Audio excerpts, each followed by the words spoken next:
आघाडी आणखी ज्या ज्या आघाडी असतील आपल्या सगळ्या आघाडींचे या ठिकाणी आभार मानायच्या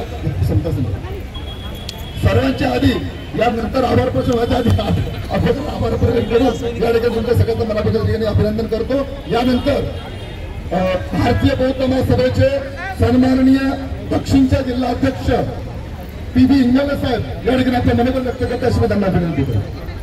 जगद्वंदनीय जगद्गुरु महाकारुणिक तथागत समर्थ विश्वरत्न भारतीय घटनेचे शिल्पकार महामानव बोधिसत्व अभिवादन करतो। सर्व आंबेडकरी घराण्यांना अभिवादन करतो।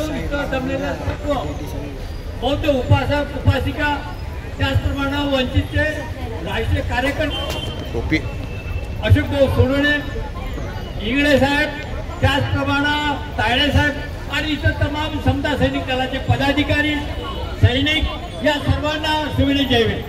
बंधूंनो, आज हा आपला अस्मितेचा प्रश्न झालेला आहे। हिंदूचं मंदिर हिंदूच्या ताब्यात आहे, मुसलमानाची मस्जिद मुसलमानाच्या ताब्यात आहे, ख्रिश्चनाचं जे चर्च आहे ते त्यांच्या ताब्यात आहे। मग बौद्धांचं जे काही आहे पवित्र स्थान विहार हे एक प्रकारचं त्या विहारामध्ये साप जैरी साप हा वेटोळी मारून बसलेला आहे। अनागरिक भंतेजी 1891 पासून हा संप करतायत, परंतु भंतेजी हे विशिष्ट मार्गाने चालत आहेत। आजच्या परिस्थितीमध्ये याचा लढा हा आंबेडकरी घराण्याने उचललेला आहे। भीमराव आंबेडकर साहेब आणि युजी बोराडे गुरुजी यांच्या आदेशानं आजच्या दिवशी 17 तारखेला भैयासाहेबांच्या स्मृती दिनानिमित्त आणि अनागरिक पंतेजी यांच्या जयंतीनिमित्त औचित्य साधून आज आपण हा प्रत्येक जिल्ह्यामध्ये पूर्ण महाराष्ट्रामध्ये एक टाइम एक वेळ असा आपण हा आक्रोश मोर्चा करत आहोत। या जन आक्रोश मोर्चा करत आहोत। या जन आक्रोश मोर्चाचं सरकारनं आम्हाला एका जणांना प्रश्न विचारला का तुम्ही जन आक्रोश केल्यानंतर काय होईल, तुम्हाला याचा फलित मिळेल का?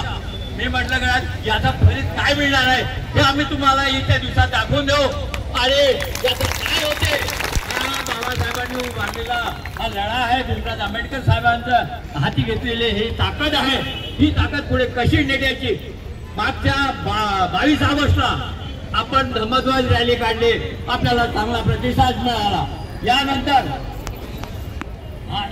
सुद्धा असेच मोर्चे किंवा जन आक्रोश मोर्चे काढण्यात येणार आहेत आणि या जन आक्रोश मोर्चाला आपण भरभरून साथ द्यावी आणि हा असे मोर्चे सक्सेसफुल करावे अशी विनंती करतो।